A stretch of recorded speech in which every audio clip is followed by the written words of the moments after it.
read out all of your comments, or at least as many as I can. So join me, Michelle Dewberry, Monday to Friday, 6 till 7 on Jubes & Co.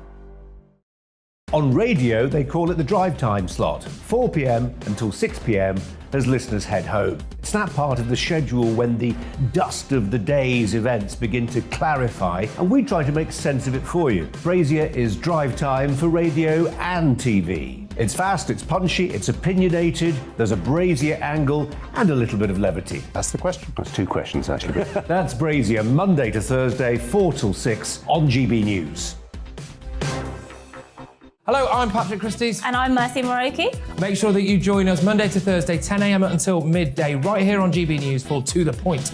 We're not afraid to talk about the topics that matter to you or the big topics that always matter. We cover absolutely everything, from the breaking political stories of the day to law and order, what's going on in the channel. We're not afraid to hold people to account. We always make sure we include your views on our show. Indeed, if you're thinking it, you can guarantee that we're saying it. So make sure you join the conversation with us, 10 a.m. until midday, Monday to Thursday for To The Point on GB News.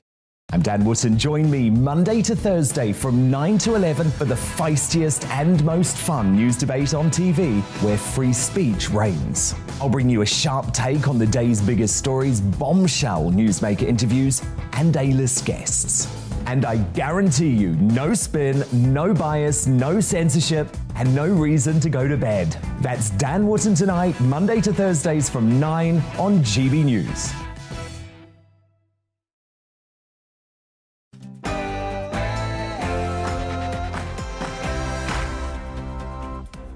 Good morning. You're watching and listening to Saturday Morning with Esther and Philip. Coming up this hour, we're talking about the local elections which took place this week, the royal family in the 21st century, and alcohol consumption during the lockdowns. All of that, plus much more, after the latest news.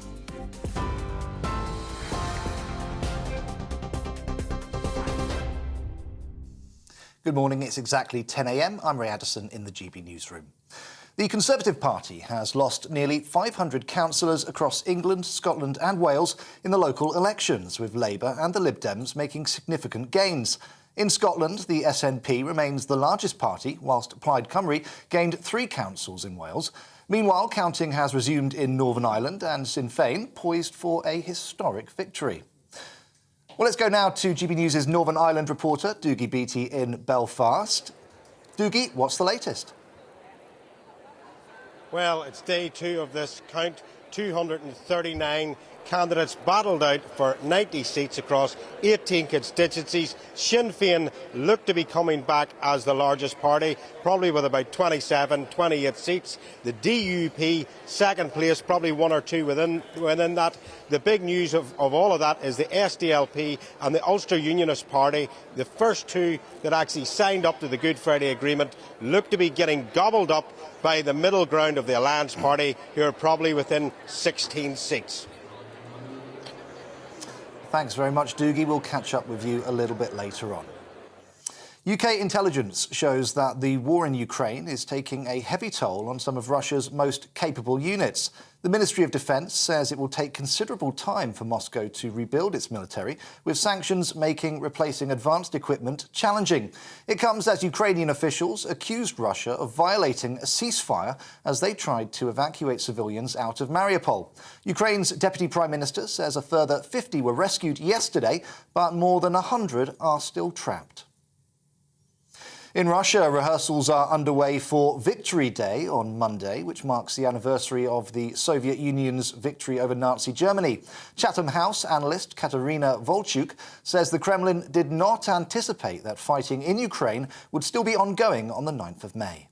There's absolutely no doubt whatsoever that in the Kremlin, they didn't anticipate that the fighting, the war would still continue on the 9th of May. So there has been a lot of speculation about what the Kremlin would like celebrations to look like. And the fighting in Ukraine, but especially in Mariupol, has been turned into this almost mini, small-scale symbolic victory. So Mariupol is very important. A consortium has agreed terms to buy Chelsea Football Club from Roman Abramovich in a £4.25 billion deal. The consortium is led by Todd Bowley, co-owner of the Los Angeles Dodgers baseball team. Mr. Abramovich has been forced to sell after being sanctioned by the UK government over his links to Russian leader Vladimir Putin. The Queen's speech will include an overhaul of mental health powers to stop those with learning difficulties being detained without their consent. The Prime Minister says a draft mental health bill to be announced next week will ensure no patient is detained unnecessarily. Downing Street describes the current Mental Health Act, which was introduced in 1983, as outdated. A further 18 children have been found to have sudden onset hepatitis, bringing the UK total to 163. The Health Security Agency says the adenovirus may be causing the severe liver condition, although investigations continue. Cases surged following the pandemic, with the most common symptoms being jaundice and vomiting. So far, there have been no fatalities. Railway workers are debating whether to take coordinated industrial action over jobs, pay and working conditions. Members of the Transport Salaried Staffs Association are meeting for their national conference in Sheffield over the next 4 days. Members of the Rail, Maritime and Transport Union are currently voting on whether they should strike. A deadly explosion hit a well-known hotel in the capital of Cuba yesterday, killing at least 22 people and injuring 74 others. The president of Cuba says the blast at the Saratoga Hotel in Havana appears to have been caused by a gas leak. The hotel had been set to reopen in the next few days after refurbishment, and no guests were inside at the time of the explosion. A US judge has dismissed Donald Trump's lawsuit against Twitter that challenged his suspension from the platform. The former president claimed his right to free speech had been violated. Mr. Trump has previously told US media he won't rejoin Twitter even when Elon Musk takes over the company. OK, this is GB News. We'll bring you more as it happens. Now let's get back to the Saturday selection.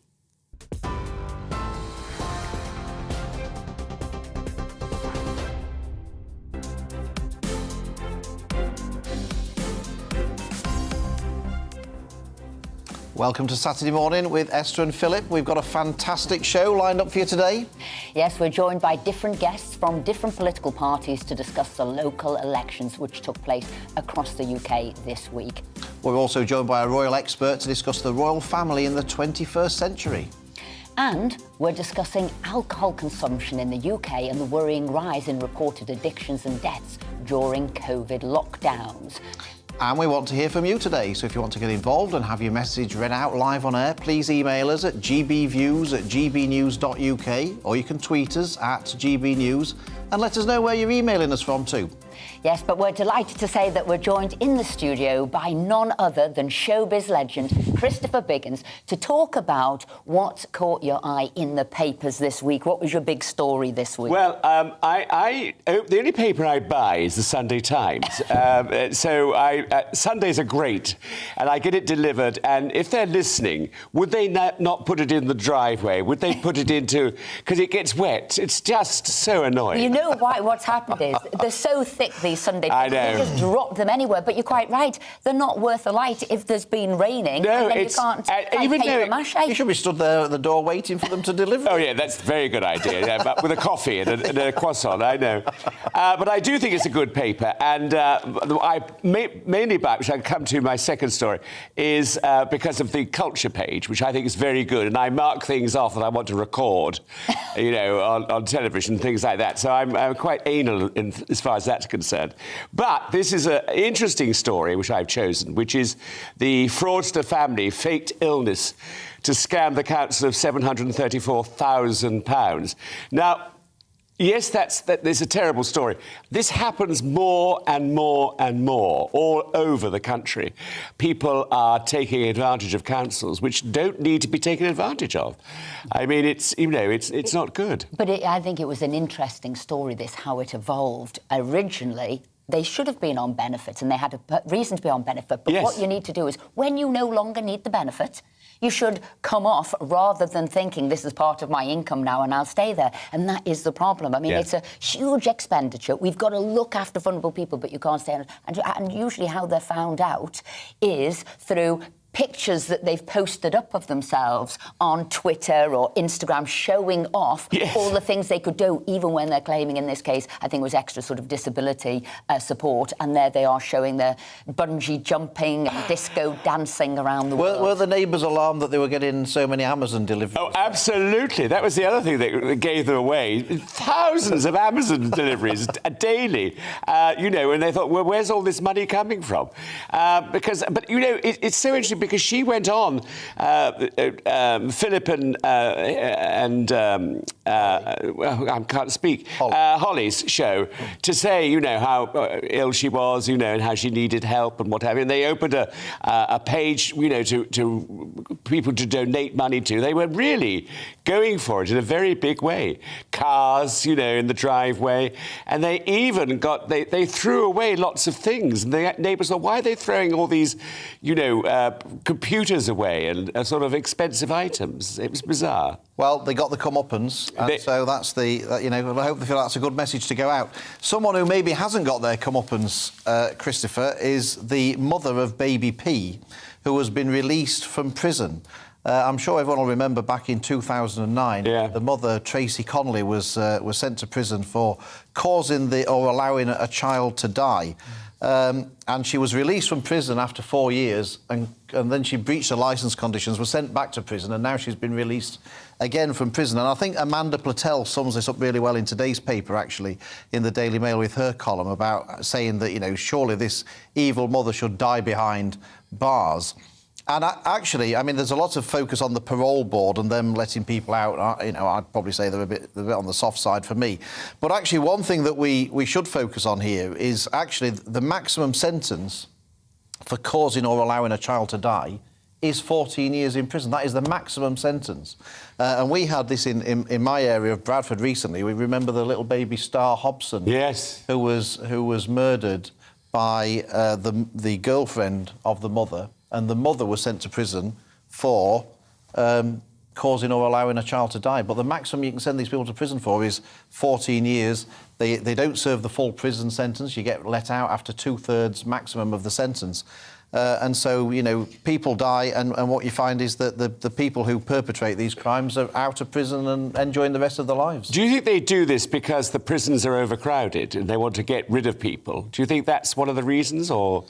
Because it does seem ridiculous that I mean, they've sort of said they don't think she's of harm to, you know, society. You know, they think she can come out. But I think when you hear about the brutality of what she allowed to happen, I mean, horrendous, multiple injuries to a poor, defenceless child, and you think to yourself, well, if you're not looking after the most vulnerable in society, of course you're going to be a threat, as it were, to society. But even the point is, even if whether they're a threat or not, we can argue about. But the point is, it's what's an appropriate punishment for what they've done. And I'm with Amanda Platell that they should spend the rest of their life in prison. I'm in the same agreement too. I mean, you know, I thought there were some times when they could say it's usually 14 years, but we're going to send them for the rest of their lives. Can't they do that? Isn't that a law? No, I'm afraid not. So, anyway, baby P's mother's out. Anyway, Christopher, tell us about your culture. You wanted to tell us about... Well, this is a fascinating story because I'm going tomorrow night to see Downton... Oh? No, Monday night to see Downton Abbey, and I'm really looking forward to it. But it's been critically damned by a lot of people, and the Times here with the culture page, my favourite page of the Times, they give it 3.5 stars, and but it's a sort of funny review, and I think it's because, you know, everybody thinks that they should like it, but they shouldn't like it at the same time. You know, it's a thing that you don't really admit to watching, but it's brilliant stuff, you know. Well, to be fair, we don't admit to watching because we don't watch it. I have to say, we went to see a film this week, Operation Mincemeat. Sensational. No, that was the other choice we had. Right, well, then you must go to see that. Yeah, we saw the trailer for Downton Abbey, and I have to say, it did not float my boat. It did look dull. It looked just the way that reviewer had said it. What was it? Dinner parties who've overstayed the welcome and haven't gone home or whatever. That they thought about the film. Well, I have to say, I got that just from the trailer. So, God forbid if I was watching 2 hours of it. But the thing I think is what we need nowadays is a bit of glamour and a bit of, I agree. Fun, But I must go. I'll go and see the other film as well. But we are going to go and see that. And then there's a wonderful, just quickly, there was a television programme about my friend Miriam Margolyes. I don't know if you saw it. And it was just wonderful, a documentary about her. Mad as she is, she sits on her doorstep and says hello to everybody who passes by. I mean, she's, and she's showing all her legs and everything. I mean, she is just wonderful, Miriam. She's a real eccentric. And I love her for that. And the documentary was very, very good indeed. It was excellent. Christopher, thank you so much for joining us this morning. We shall look forward to seeing you at 11 o'clock. It's a pleasure. I look forward to it. Excellent. Now, let's move on to the local elections, which took place across the UK this week. We're delighted to say we're joined firstly by Education Secretary Nadeem Zahawi. Nadeem, thank you so much for joining us. Now, the question is, I guess, there's been almost 500 Conservative councillors have lost their seats in these local elections. Did they lose their seats because they were useless councillors, or did they lose their seats because of the government and the Prime Minister?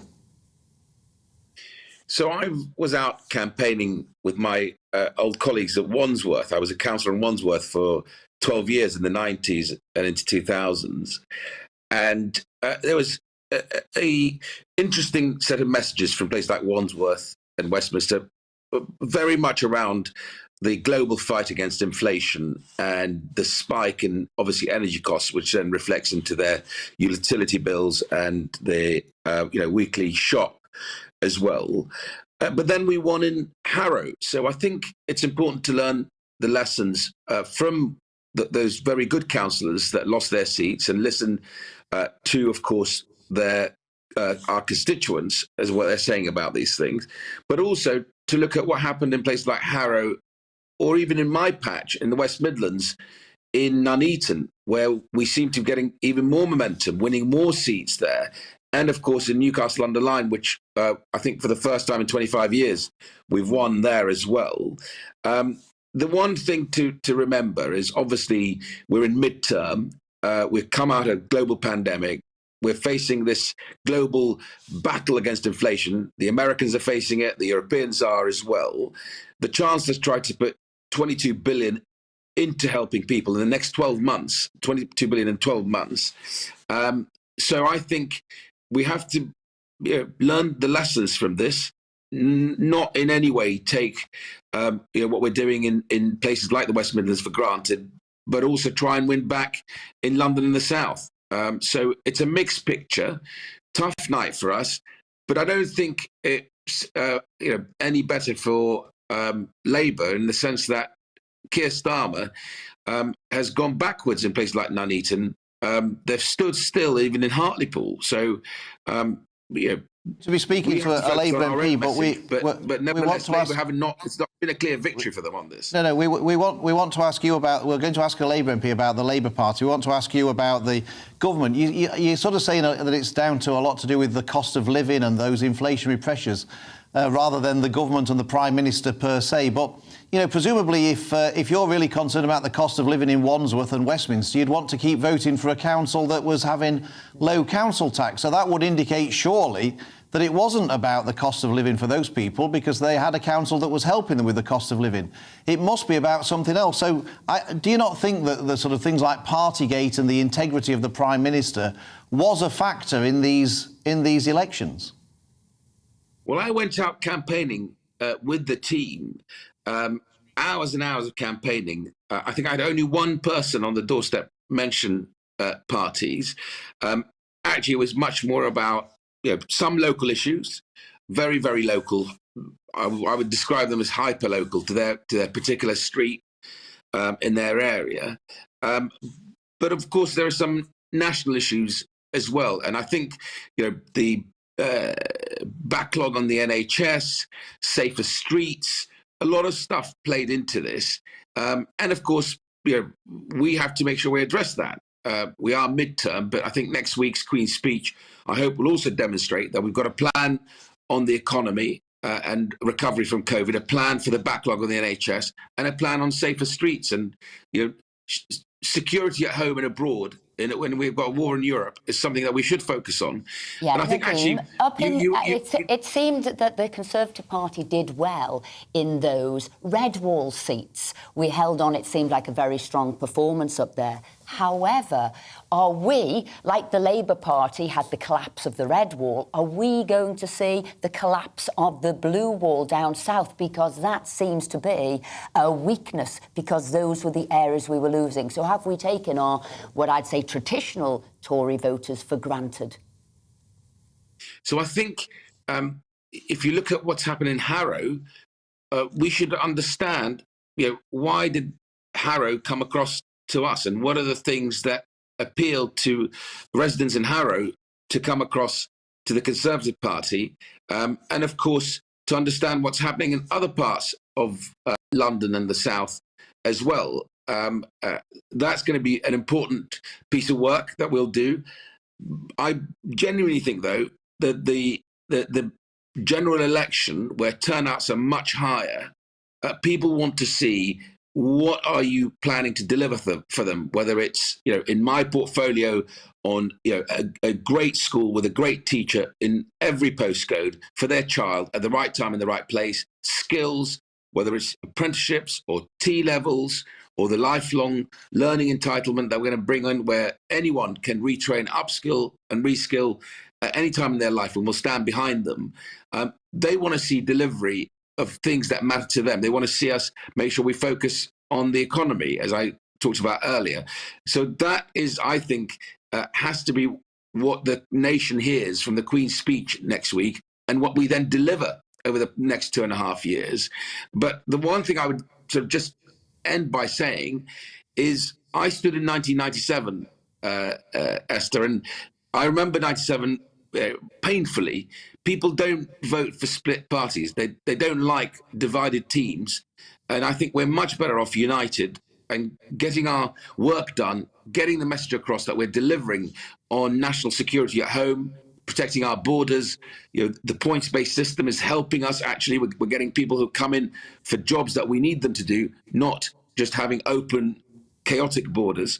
The deal we've done with Rwanda, we've got to demonstrate that now that will work. And actually, we will break the business model of these smugglers. Nadine Zahawi, I want to thank you for coming on this morning. Secretary of State there for Education. Thank you.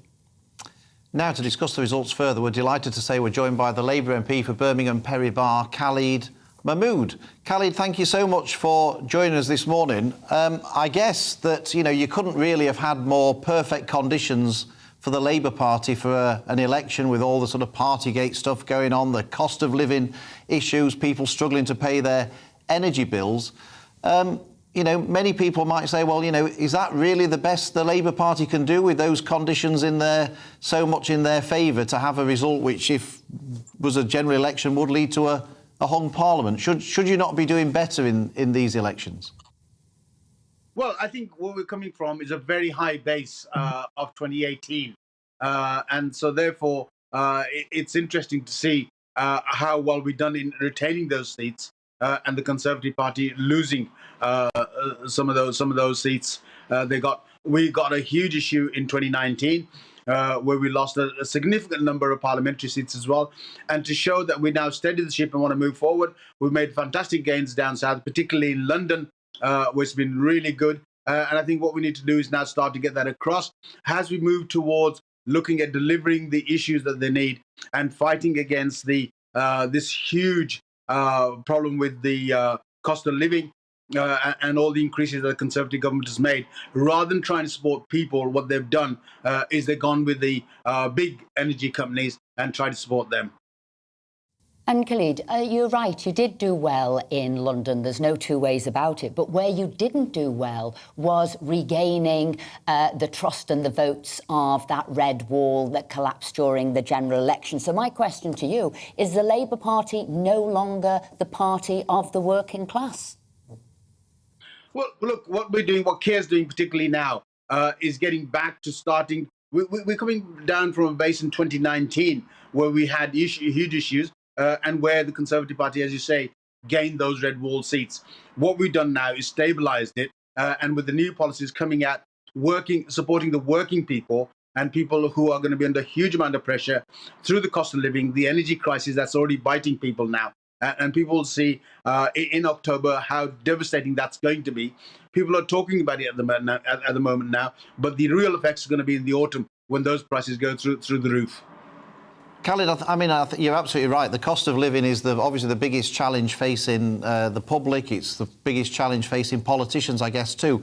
One of the things that the Labour Party have proposed is a windfall tax on the big, sort of oil companies and people like that. And I'm pretty sure lots of people will probably think that that's a good idea. I just wondered, people want to know how much is a windfall tax going to raise, and how would the Labour Party want to distribute that? Would it want everybody to get help from that, or would it target that help at just a narrow band of the population?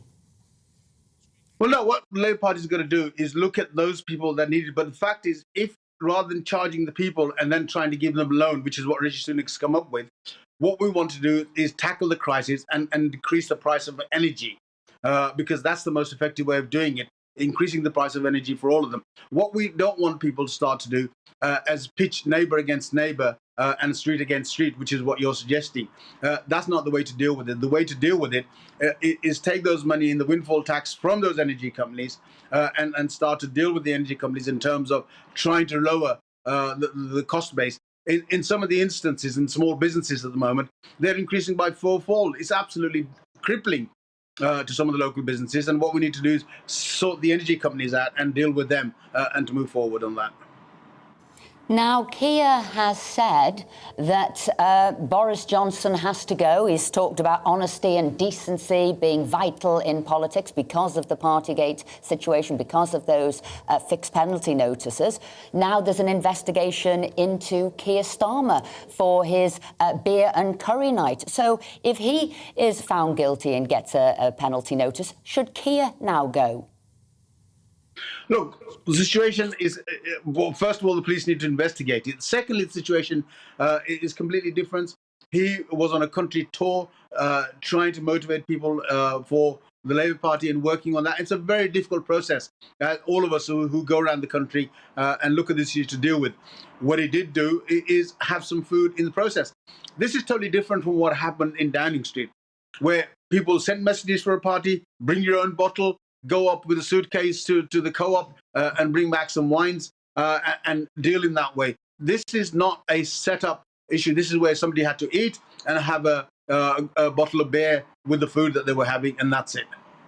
Khalid, you say that. I've heard other Labour MPs say that, but this is what Keir Starmer tweeted out on the 31st of January. He put, "Honesty and decency matter. After months of denials, the PM is now under criminal investigation for breaking his own lockdown laws.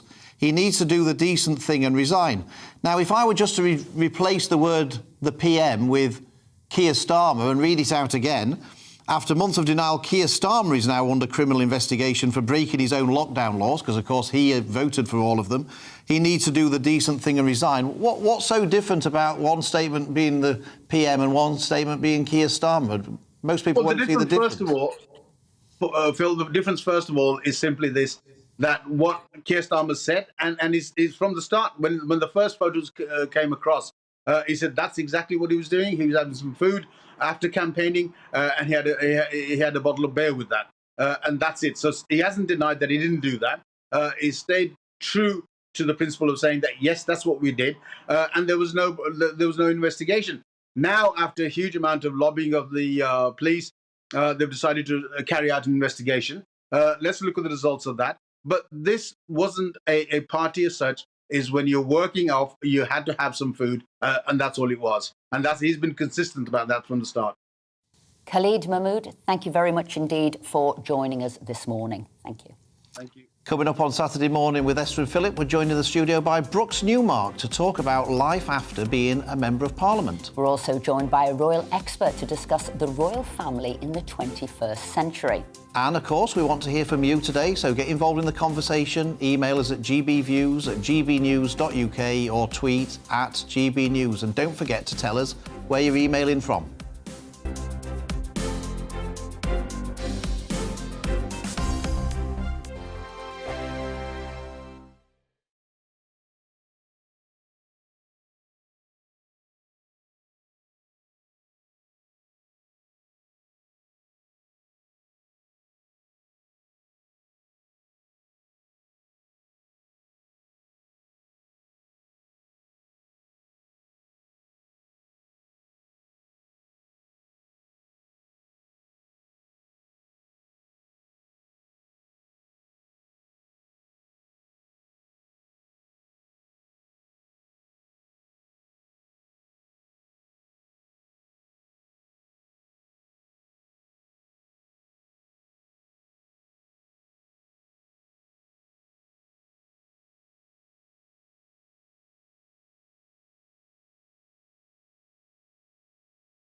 Welcome back to Saturday Morning with Esther and Phil. Lots of you have been getting in touch. Do you want to read some of them out, Phil? Yeah, Lucy says, all we seem to get from Starmer and his cronies are moans that the government are not doing enough but are unable to offer up any solutions other than windfall taxes, which would cut investment and do even more damage to pension funds.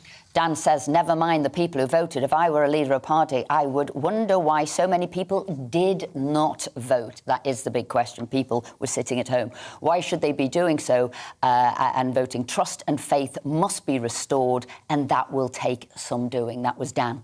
And Sue says, unfortunately, this government has forgotten that the people that vote for them is the older generation, reneging on the triple lock for pensioners and bringing in a tax hike, not only for everyone, but also self-employed pensioners. Sunak also made a big mistake by not raising the national insurance threshold at the same time he hiked the national insurance contributions.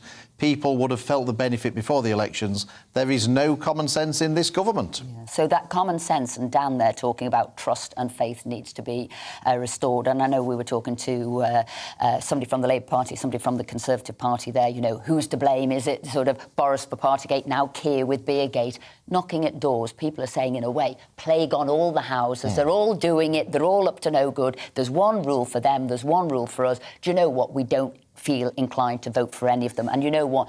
Our viewers are saying exactly the same thing as what we're hearing. But keep your views coming in. We always want to hear from you. But do tell us where you are. We want to know where you are in in the country, so we can give you a shout out. And it was, I mean, what was interesting was the turnout was much lower in many areas than normal as well, which would indicate the same thing.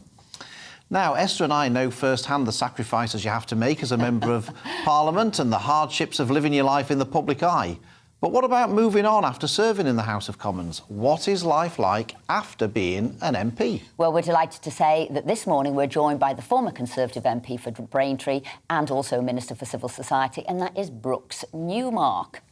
Hello. So, Hi. Life after being an MP. I mean, there'll be councillors today who were sort of paid politicians thinking, you know, what was it all for? We've given years of our life, dedicated to it, not even always our problem, why, you know, our fault that we're no longer in Parliament, no longer a politician, no longer a councillor. But my question is, why would anybody now go into political life? Why did you, a successful businessman, private equity, made a few bob, went to Harvard, why did you want to get involved in politics? You know, I sort of explain to people it's almost like a religious calling. You just can't, you get this compulsion to do something. And probably since I hate to say this, probably since I was about 15, I'm sounding like William Hague now.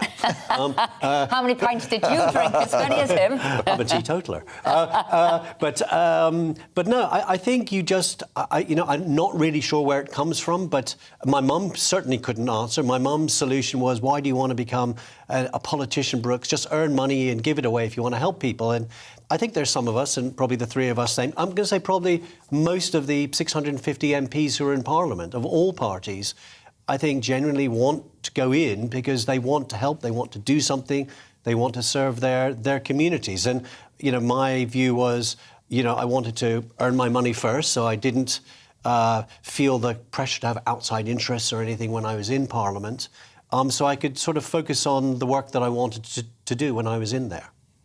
Now, you sort of left Parliament in a difficult situation, you know, a moment of madness, left under a bit of a cloud and all the rest of it. I just wondered how easy or difficult is it to rebuild your life and rebuild your reputation and everything once you leave Parliament? Yeah, I mean, I think that's a good question. I mean,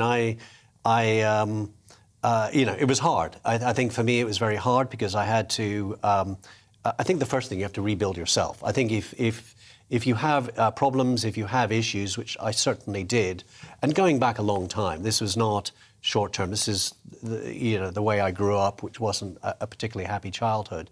You know, this stuff builds up inside of you, and you can only mask it for so long. So. Actually, you know, whether I blew up when I blew up then or later on, something would have happened in my view. So I did need to take time out, and I did need to rebuild my internal life, because you can't, in my view, have a good relationship with anybody unless you feel good in yourself.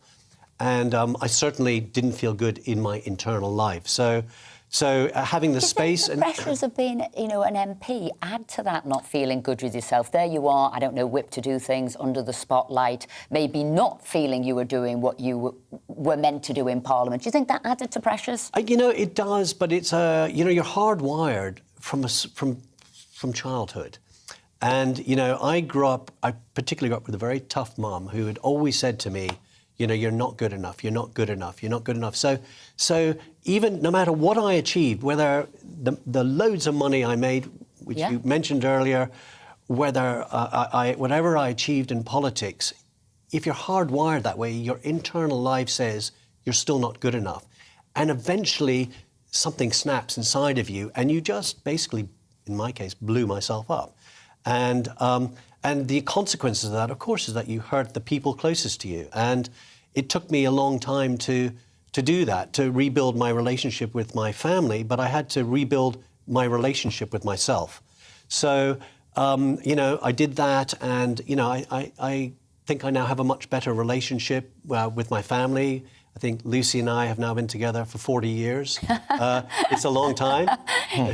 She's saintly for sticking with that for that long, but I think it's good, and I think it was important for me to rebuild myself. But I was going to go back to what your mum said in a way, and I think she probably had something right. She said, "You've made a fortune in sort of private equity. Why don't you just make money and then help people, do charitable things?" And in a way, you did that whilst you're an MP, but you're doing it much more now. And I want to talk about some of these key things that you've done. Sure. So I'll start with Rwanda, because this is what you're doing. So you built a school in Rwanda, you've also got a teaching training centre in Rwanda now, and you've also got a house in Rwanda now. There's a lot in the news about Rwanda now, where maybe refugees or where, immigrants, illegal immigrants could be going. So Rwanda, are we doing the right thing there, sending, immigrants to there? What do you think of Rwanda? Yeah, I mean, I think it's sort of fascinating to watch the sort of two-dimensional analysis of what Rwanda is and what Rwanda is about. I've been, I started going there in 2007. As I said, I built a primary school there for 300 kids, a teacher training centre, but the people are amazing. The country is growing like gangbusters. It's a safe country. It's a clean country. It's probably one of the least corrupt countries in Africa. And, so from my standpoint, people going there, forget about whether they're refugees or not, as a place for someone who wants to build a new life for themselves, it's a great country, and the people are great people. Now, if sending people from UK refugee centres or whatever it is here and sending them to Rwanda, will they want to stay there or not? I can't comment on. But I think once they're there, they're going to be surprised that actually it's quite a good place to rebuild your life. And you've done a huge amount helping Ukrainian refugees as well. 7,600, I think, Ukrainian. And two. 7,600. They all are. Yeah, exactly. So, obviously you've done the stuff in Rwanda. You've previously helped people in Syria. You've helped people in. Why was it that you decided you wanted to sort of help refugees and particularly those in Ukraine? What motivated you to do that? Well, I had a very positive, experience working in a Syrian refugee camp 10 years ago now. And, when something like this happens, having experienced war firsthand and seeing the impact on refugees, particularly women and children, when I spotted a friend of mine, I think the third day of the war, who was out there bussing people to safety, I sent him, I was in Rwanda doing my field research, because I'm doing a doctorate at the moment on Rwandan education. I felt a compulsion to go out and help him. So I did, and one thing led to another, and having spent an initial week there, I've ended up spending 7 weeks there. I mean, it's brilliant what you're doing. I just wondered, there was a lot of controversy in the UK that we weren't fast enough at providing visas for people wanting to get into the UK. You were there on the front line seeing all this. What was your experience? Was the UK government too slow at helping people trying to get out and into the UK? Yeah, I mean, let me make two points. First of all, I think, the Home Office is a very difficult office to run, the Home Office itself. There's a culture there that says, let's not let people in. So I think it took a while to adjust. But I do think things are getting a lot better now. I've got a mother and daughter who are staying with my family at the moment. But I want to make a broader point, which is that, Boris Johnson, is probably the most second popular politician in Ukraine at the moment. He may not be as popular here, but over there, and a little bit like Thatcher in Eastern Europe in sort of 89, 90, 91, you know, who is incredibly popular in Eastern Europe. Boris Johnson today is almost like a god in that. But more importantly, the British people, because there are lots of people like myself who are going over there, helping the Ukrainians, helping the Ukrainian people in all sorts of ways. You know, British stock is higher than probably every other country put together in the Ukraine, and that's good for our long-term relationship with Ukraine. Brooks Newmark, I want to say thank you very much indeed for joining us today. We always want to say, what was life like after you've been an MP? Well, you're certainly showing us what charitable work can be done. And I think you're doing more outside Parliament than inside Parliament. Yeah. And I mean that as a compliment. OK, thank you. Yeah. Thank you very much Thank indeed. you. Thank you. So public health surveys reported many Brits drank more alcohol during COVID lockdowns, and sadly, government statistics showed a 18.6% increase in deaths directly linked to alcohol compared to 2019, and the highest year-on-year rise in 20 years. Well, join us to discuss these shocking figures and help us understand why more people were drinking dangerous amounts during lockdowns is non-alcoholic trustee at Alcoholics Anonymous, Tom Fox. Tom, why did we have such a huge surge in alcoholism during lockdown? I think alcoholism is a problem that's with us always. We obviously saw a significant increase in the numbers of people reaching out for help during the lockdown period. Now, whether that was a consequence of people having greater time to reflect on the impact that alcohol was having on their daily lives, or whether it was an increase in people recognising problem drinking.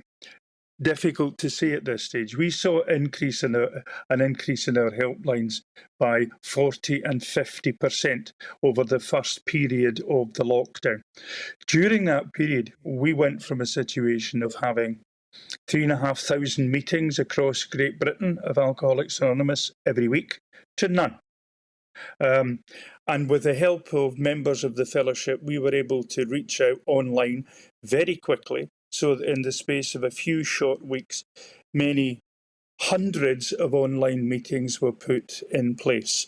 It's been a big sea change, actually, for the way that Alcoholics Anonymous does its business, because we've now got members of the fellowship who have never actually been to a physical meeting, who joined online during the pandemic, and those meetings have been maintained, and their membership is maintained through those links.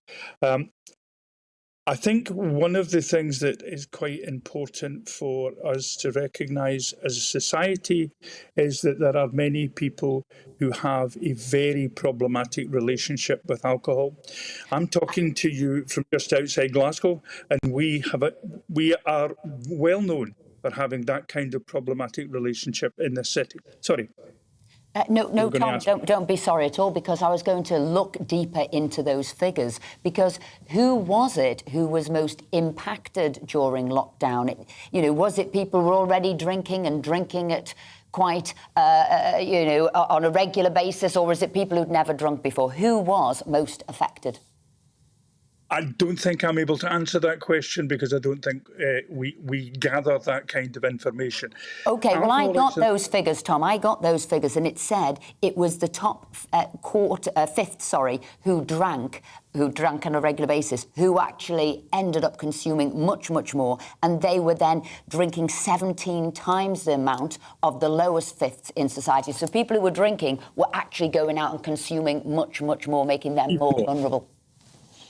And I think that's probably not surprising when you consider the underlying problems that alcoholics have in daily life, exacerbated by the isolation of lockdown, exacerbated by not being able or not having to hold on responsibly for jobs and the like. So it shouldn't really be a surprise to anybody. But I think one of the things we need to recognise is this problem is always there. It was in acute focus during the lockdown, absolutely, but the problem remains with us.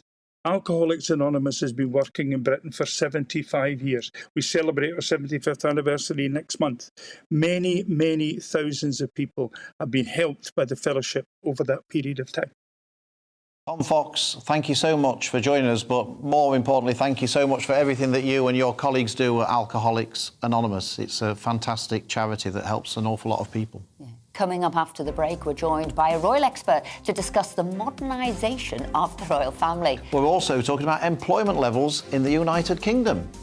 And we want to hear from you as well. So again, get in touch with us if you want to join in the conversation. Email us at gbviews@gbnews.uk or tweet us at @gbnews. See you after the break.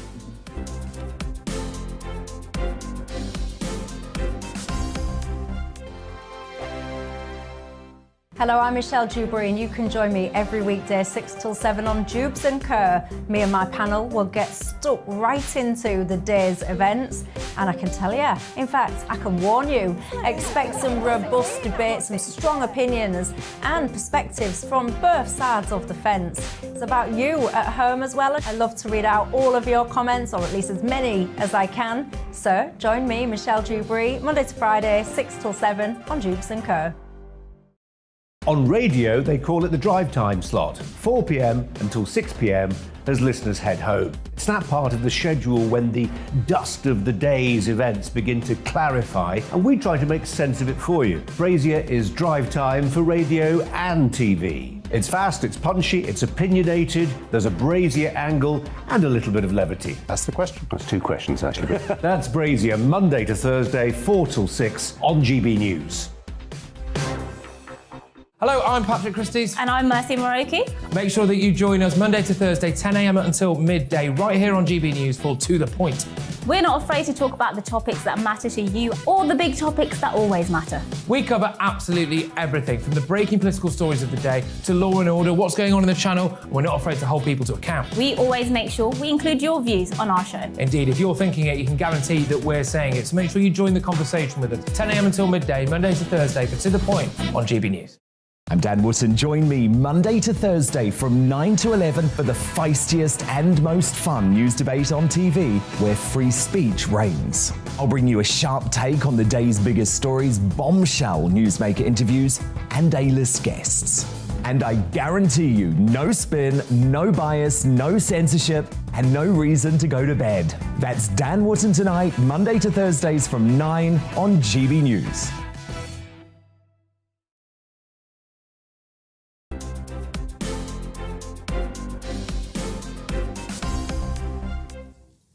Welcome back. This week it was revealed that Prince William has a secret love for club music. Yes, according to DJ Simon Mayo, the Duke of Cambridge spoke about his fondness for rave classics such as Insomnia by Faithless and Groove Jet by Spiller when presenting Mayo with an MBE at Buckingham Palace.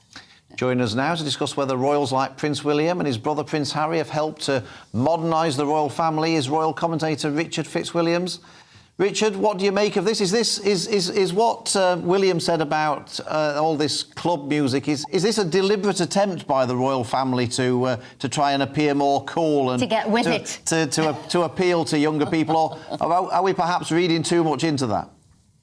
Oh, no, I think it's both, really. Probably it's totally sincere, but equally it's a sort of genuflection to younger generations. I mean, if you look at the music royals admit to liking, I mean, the Desert Island Disc style choices, you're always going to get, you're aiming at a certain audience and you think that they'll like it, and you think also that perhaps they'll identify slightly more with you and so on. I mean, you want to appeal a bit cool, but we don't want any more dad dancing from him, do we?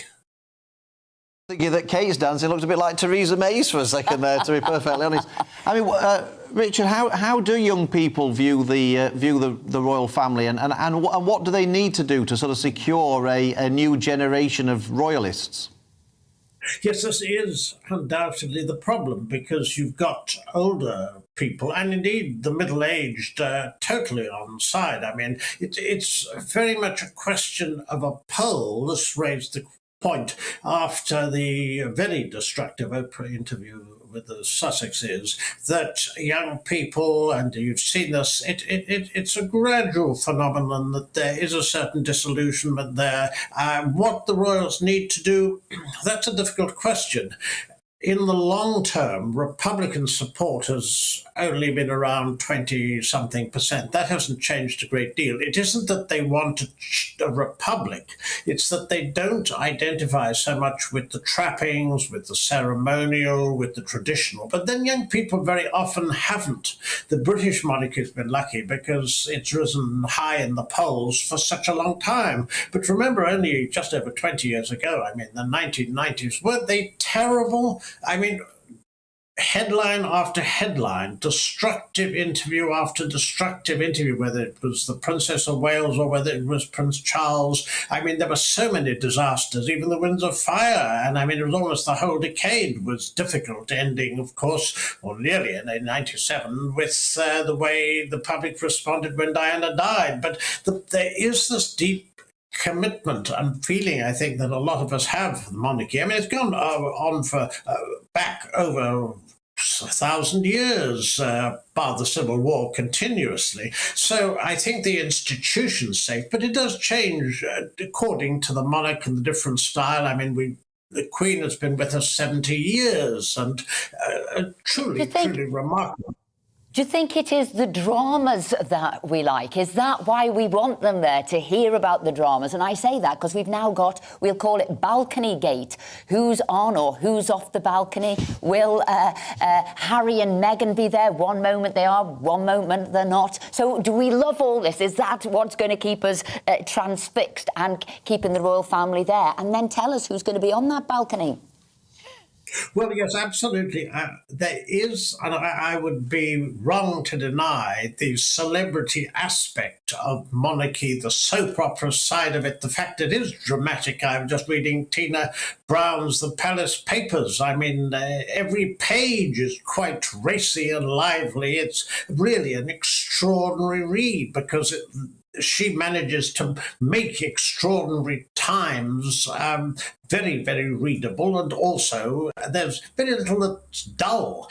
But so far as the balcony is concerned, this was a very important statement by the Queen, because the run-up to the Platinum Jubilee celebrations were being overshadowed, firstly by rumours that Andrew might or might not appear. He possibly will at the service of Thanksgiving at St Paul's on the Friday, but definitely by endless rumours dealing with the Sussexes, and she's put paid to that. The Queen knows that this is her celebration. This is her unique achievement. And now, obviously, it's going to be significant. The 17 royals will be there, and they're the ones who carry out official royal duties, and the children of the Cambridges and the Wessexes, as well as Sir Timothy Lawrence, the husband of Princess Royal, they will be on the balcony, and that is precisely the way it should be. So far as the Sussexes are concerned, it was only a few minutes later, after the palace announced this, that they said they were coming and they were bringing Archie and Lily. The Queen hasn't met Lily, so that is very significant. Where this leads, this is another matter. What will the grandchildren? So they are a family. They do need to see the grandchildren. We'll have to wait to see who's going to be on that balcony or not. But Richard Fitzwilliams, thank you very much indeed for joining us this morning. Now, we talked about could they modernise? What could they do? I always think they'd be better at saying, well, how do we engage more with the public? And when they're giving gongs and OBs and MBs out, maybe they should focus that a little bit more on people who've day in, day out worked tirelessly for a job that supports the community, and not seeing all these showbiz people collecting sort of gongs and what have you, because you say, well, they're doing well anyway. They're getting, I don't know, some sort of reward every week in the pay packet and sort of on the TV. So do you think they could do more with the community? Yeah, but of course the government has much of a big say in who gets the gongs, and they want to give it to lots of the showbiz people, don't they? Well, it's not really the royal family's fault. They're just pinning them on somebody's clothes. They're well, not really I think they have a the say, and I think we need to make sure that it's more, I'd say, regular folk who've worked hard all their life. Well, anyway, that's what we think. But reports suggest that UK unemployment dropped back to its pre-pandemic levels at the start of this year. The Office for National Statistics said the jobless rate averaged 3.8% in the 3 months to February, returning to lows last seen in 2019. So what does this all mean, and what is the current employment situation in the UK? Joining us now to discuss this is the CEO of the Recruitment and Employment Confederation, Neil Carberry. Morning, Neil. Now, look, one of the stories I was interested in this week, it was talking about lack of doctors in the NHS. We've got a problem there. We might be recruiting more, but lots more have retired, and we've got a gap. And they're calling for, people who've retired, we're calling for them to come back into the workplace to do the jobs because there are so many job vacancies. So what's going on in the NHS, in the public sector? Are we going to be calling everybody who thinks they've retired back into work to fill all these job vacancies? Well, morning, Esther. Morning, Phil. That's a really good question. Of course, the NHS is the country's biggest employer, so it has all of the issues every other employer has written large. We do have some demographic challenges. The baby boomer generation are bigger than the following generations. They're all starting to retire. Many people took the pandemic as a chance to step back in the private sector. Obviously, in the NHS, people stepped up their commitment, but maybe now are starting to think about what's next. I think there are a number of things that all employers are thinking about, and really important for the NHS. It's clearly a specialist service, so we need to think about how we grow. You can't just go out and hire a doctor. You can't pick them off the tree. So we need to think about training, apprenticeships, as well as university, vocational medicine. All of that is long-term. In the short term, the NHS is just going to have to get better at managing its workforce. And I have to say, our view as partners of the NHS in supplying locum staff at the REC is that NHS England is getting this catastrophically wrong at the moment in terms of not thinking about how can you help permanent substantive staff in the NHS work flexibly, because that's what they want to keep current staff and to attract those retired staff back, but also thinking a bit more flexibly about how we use temporary staffing, where at the moment there seems to be a big pressure coming out of NHS England looking to control costs and not use temporary staffing, when we know ultimately the NHS needs temporary staffing and we need a better model for doing that. So like every business, the NHS needs to think a bit more strategically about its staffing plan in this environment where there are a lot fewer candidates around for every employer, but particularly for specialist employers like the health service. Yeah, Neil, what many people might think is we've got an unemployment rate of 3.8%. We've got apparently 1.3 million job vacancies in the country. Many people say, why can't we match these people who are unemployed with all of these job vacancies? And lots of employers tell me they can't find staff. And I know 2 Ukrainians who've just come into the country as refugees, one who can't speak English, and within 10 days they've both got a job. So how is it these 3.8% who are still unemployed can't get a job when we've got all these job vacancies? Well, that's a really good question, Phil. Two things. One, unemployment will never be zero, because unemployment is a measure of people who are out of work and have looked for a job in the last 8 weeks. There are always going to be some of those people. Historically, unemployment's at lows. The place where we've gone, where numbers have grown, actually, is people who are what we call, wonkish term, economically inactive. That means they're out of work and they're not looking for work. I think those are the people where things like the government's Restart scheme, and we've got a great partnership with Restart, the point where an employer will hire them and thinking a bit more long term. There are great examples like Timson and their prison employment scheme out there, and I think more and more employers are thinking, I might not be able to hire the finished article in this labour market, but if I think a bit flexibly about the training and the partnerships I can make with, for instance, job centres, maybe we can access some of those people who are a long way from the labour market right now. You're absolutely right, though, Phil. If you're looking for a job, it's a great time to be looking right now. There's lots of demand out there across the whole economy. Neil Carberry from the Recruitment and Employment Confederation, thank you very much for joining us this morning.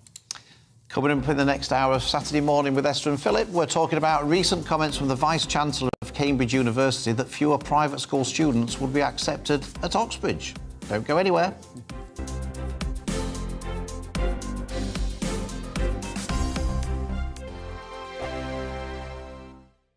Hello, I'm Michelle Dewberry, and you can join me every weekday 6 till 7 on Jubes and Kerr. Me and my panel will get stuck right into the day's events, and I can tell you, in fact, I can warn you, expect some robust debates, some strong opinions and perspectives from both sides of the fence. It's about you at home as well. I love to read out all of your comments, or at least as many as I can. So join me, Michelle Dewberry, Monday to Friday, 6 till 7 on Jubes and Kerr. On radio, they call it the drive time slot, 4 p.m. until 6 p.m. as listeners head home. It's that part of the schedule when the dust of the day's events begin to clarify, and we try to make sense of it for you. Brazier is drive time for radio and TV. It's fast, it's punchy, it's opinionated, there's a Brazier angle and a little bit of levity. That's the question. That's two questions, actually. That's Brazier, Monday to Thursday, 4 till 6 on GB News. Hello, I'm Patrick Christie's. And I'm Mercy Moroki. Make sure that you join us Monday to Thursday, 10 a.m. until midday, right here on GB News for To The Point. We're not afraid to talk about the topics that matter to you, or the big topics that always matter. We cover absolutely everything, from the breaking political stories of the day to law and order, what's going on in the channel. We're not afraid to hold people to account. We always make sure we include your views on our show. Indeed, if you're thinking it, you can guarantee that we're saying it. So make sure you join the conversation with us, 10 a.m. until midday, Monday to Thursday for To The Point on GB News. I'm Dan Wootton. Join me Monday to Thursday from 9 to 11 for the feistiest and most fun news debate on TV, where free speech reigns. I'll bring you a sharp take on the day's biggest stories, bombshell newsmaker interviews, and A-list guests. And I guarantee you, no spin, no bias, no censorship, and no reason to go to bed. That's Dan Wootton tonight, Monday to Thursdays from 9 on GB News.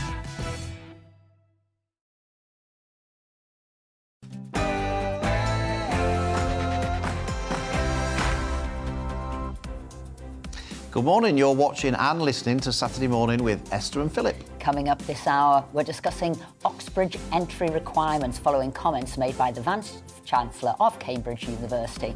We're also talking about sports memorabilia after Diego Maradona's famous shirt sold for over £7 million at auction. All of that plus much more after the latest news with Ray.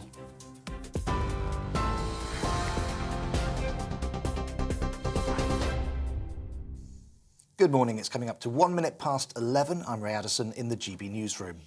The Conservative Party has lost nearly 500 councillors across England, Scotland and Wales in the local elections, with Labour and the Lib Dems making significant gains.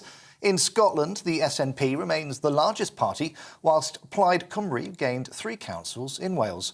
Education Secretary Nadeem Zahari told GB News the elections were tough for the Conservatives, but not any better for Labour.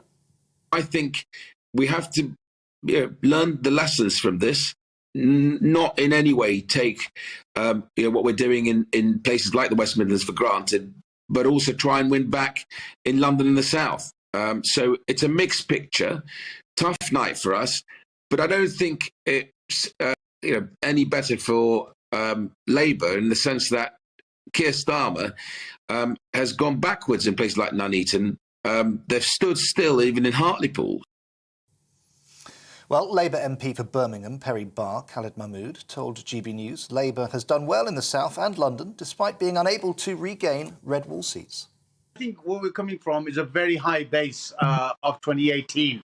And so therefore, it's interesting to see how well we've done in retaining those seats and the Conservative Party losing some of those seats.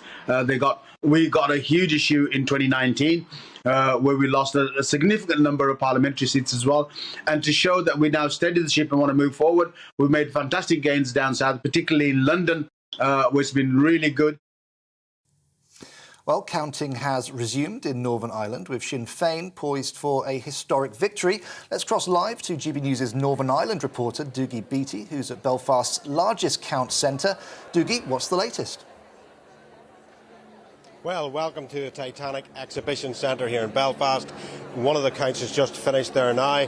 This is 239 candidates across 18 constituencies battling for 90 seats for a government that may never sit. Sinn Féin is predicted to be the largest party back with 28 seats. They left with 27. The DUP will only be 1 or 2 seats behind that. But I think the real story of this is the middle ground. The SDLP and the Ulster Unionist Party have lost massive ground to the Alliance Party. They're due to come back with about 16 seats. We'll keep you updated the rest of the day. Thank you, Doogie, reporting there from Belfast. Now, UK intelligence shows the war in Ukraine is taking a heavy toll on some of Russia's most capable units. The Ministry of Defence says it will take considerable time for Moscow to rebuild its military, with sanctions making the replacement of advanced equipment challenging. It comes as Ukrainian officials accused Russia of violating a ceasefire as they tried to evacuate civilians out of Mariupol.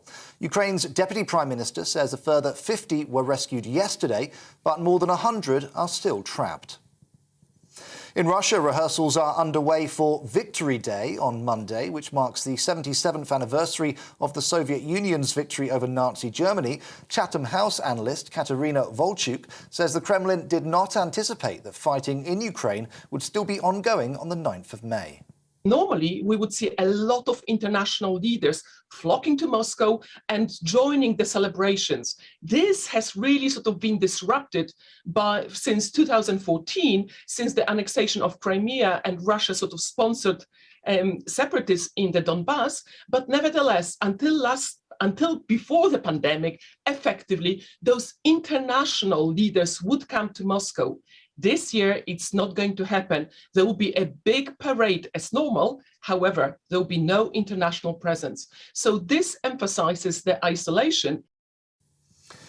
A consortium has agreed terms to buy Chelsea Football Club from Roman Abramovich in a £4.25 billion deal. It's led by Todd Boehly, co-owner of the Los Angeles Dodgers baseball team. Mr. Abramovich has been forced to sell after being sanctioned by the UK government over his links to President Putin. The Queen's speech will include an overhaul of mental health powers to stop those with learning difficulties being detained without their consent. The Prime Minister says a draft mental health bill to be announced next week will ensure no patient is detained unnecessarily. Downing Street describes the current Mental Health Act, which was introduced in 1983, as outdated. This is GB News. We'll bring you more as it happens. Now let's return to Esther, Philip and Saturday Morning.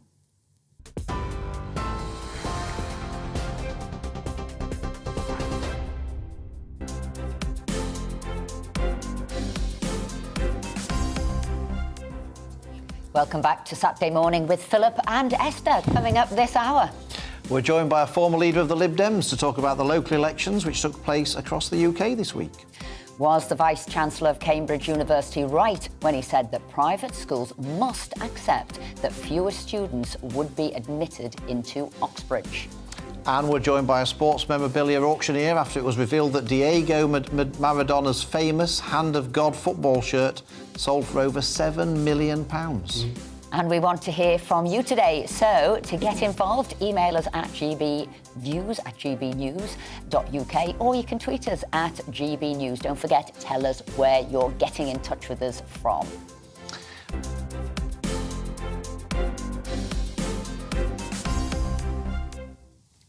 Join us again in the studio to look through the papers today is the one and only Christopher Biggins. Chris, what have you seen in today's papers that's tickled your fancy? Well, first of all, I'm going to put my shirt up for auction because, I don't know what I get, but I mean, isn't that incredible? 7 million. Would you not have paid £7 million? I certainly wouldn't. No. I'd want him to come and work for me for 7 million. for the rest of his life. It's for the rest of his life. No, I know. I've got the story of Johnny Depp and Amber Heard, which is fascinating because, in America now they televise everything in courts, which I think is so wrong. It's not true. Thank goodness we don't have that in our country. I mean, I think it would be terrible. I mean, there's 6 pictures here of Amber Heard giving harrowing testimony of what happened to her. And if this is the actress that she says she is, she won't ever work again. I mean, it absolutely shows. Look, the pictures are hysterical. I mean, grimacing and putting it's just awful. And there's Johnny Depp, who I think is... I'm certainly biased, I suppose. I think he's wonderful. But, I mean, perhaps it's the end of his career as well. I mean, I don't know. Are they both acting, do you think, in this court case? Yeah, I think without doubt, they're both acting. I mean, that is the wrong thing about this. I mean, you know, I just don't know how they can do this case properly with you know. But it's sort of both of them are destroying each other. It's like some awful, I don't know, karmic or whatever it is relationship, but they're just destroying each other. They're not going to work again, and it's costing them millions upon millions. It's meant to be something like 100 million defamation case. So they're not working. You might even say that they're acting for free if they are just acting for this court case and losing all their money. No, I think it's desperate. I think it's most desperate and sad. It really is. It's pathetic. I mean, I've never seen her. She's an actress, isn't she? Yeah. Yes. I've never seen her act. I don't know what she's like. I've seen him many times, and he's brilliant, of course.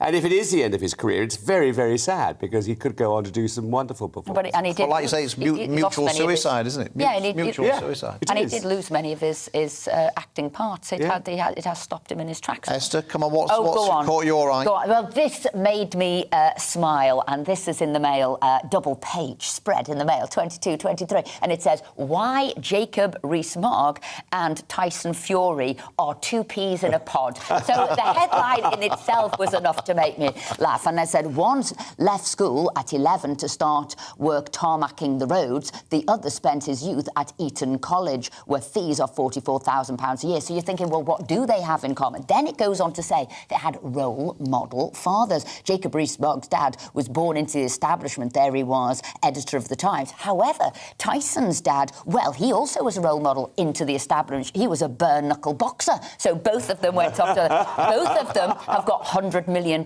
fortunes. Both of them are fathers of 6. They've got 6 children there. Both of them married women who they've known since they were young boys. Both of them like to wear shirt and ties and suits, very stylish in tweed. Both of them love the cars with humdinger sort of Bentleys, Rolls Royces, etc. And both of their houses, one Jacob Rees-Mogg, 8-bedroom, 17th century red sandstone mansion, and Tyson's got a more modern building, but it has a red brick building. So there they are, peas in a pod. Siamese twins.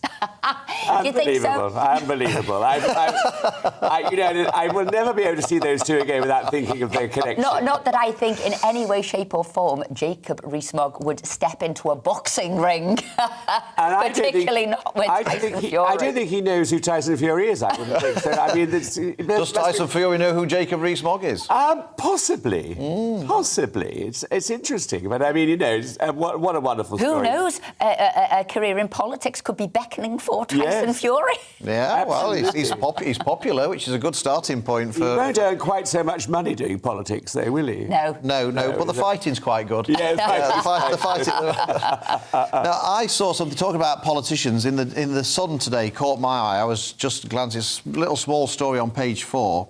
And the headline is MP spilt beans, and it's about the Tory party chairman Oliver Dowden, who admitted on LBC he was being asked about the price. Did he know? Was he in touch with people? Did he know the price of a tin of baked beans? And I think it would have been better for him to say, no, I don't know the tin of price of baked beans, because what he said in reply, I was shocked by. I've got to say, I was shocked by. He said he didn't know because he doesn't buy baked beans because he doesn't like them and has never purchased a tin in his life. So you thought that was more shocking than not knowing the price? Shocking and shameful, I think. I agree. I absolutely love baked beans on toast. How can anybody go through the life and not have a tin of baked beans? And there's nothing like getting home late at night, having had a very heavy day, and getting that toast on, and getting the baked beans in the pan, having baked beans on toast with tomato ketchup. It's divine. Now, I was going to ask what you had it with. Is it brown sauce, tomato ketchup, or Branston pickle with a bit of cheese on top? No, Neil, my partner, has Branston pickle, but I'm a tomato ketchup man. And I have to say, I was shocked about the beans situation. And other than when I was a child, it was either spaghetti on toast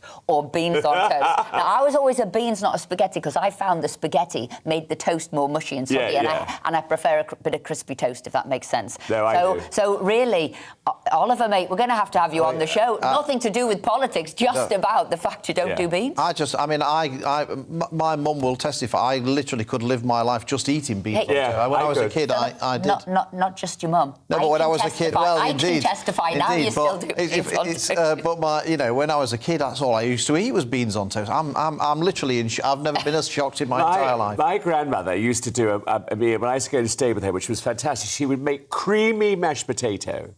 Absolutely delicious, no lumps or anything like that, and pour Heinz tomato soup over the top. Soup? Yes.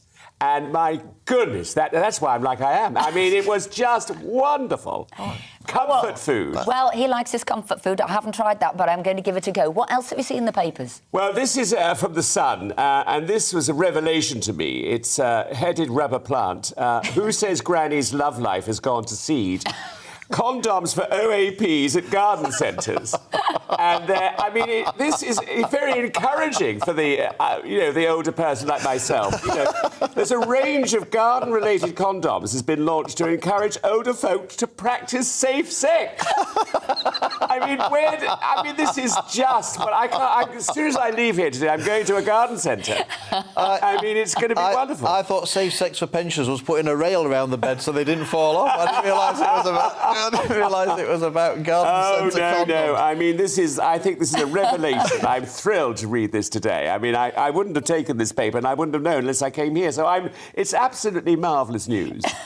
All the old people now will be, rushing to their garden centre. Yeah, no longer for hydrangeas or fuchsias or anything else. No, they'll be getting. I want a green condom, please. It says in this article more than half romp once or twice a week, while 16% have considered sex toys. So the garden centre may well be able to branch out from just the condoms and into the. There'll be no room for it. There'll be no room for any hydrangeas or anything at this rate. God knows have gone. Yeah, well, I suppose the cacti will be going up in. Esther, rescue us from this. Something a little bit more. It's got a party in it, but it's Partygate, this one, and it was interesting. This was in the Express, and we've been talking about those local elections. And in the Express here, Patrick O'Flynn is saying Tory MPs must help PM deliver for Brexit. So for Britain. Some people are saying, do you know what? You need to just get on with the most important issues at hand. You need to stop talking about the tittle-tattle. Both of the parties have done it or whatever. We need now to be doing cost of living. We need to be getting on with energy prices, focusing on the real things and the real people. But it's interesting. This paper is saying, keep Boris, back him. But other papers are saying, no, it's time for him to go. He's lost trust in politics. So it's a real spread in all the different papers on what the Tory party should do with their leader. Well, I agree totally with the Express because I'm fed up now with Partygate. It's just ludicrous.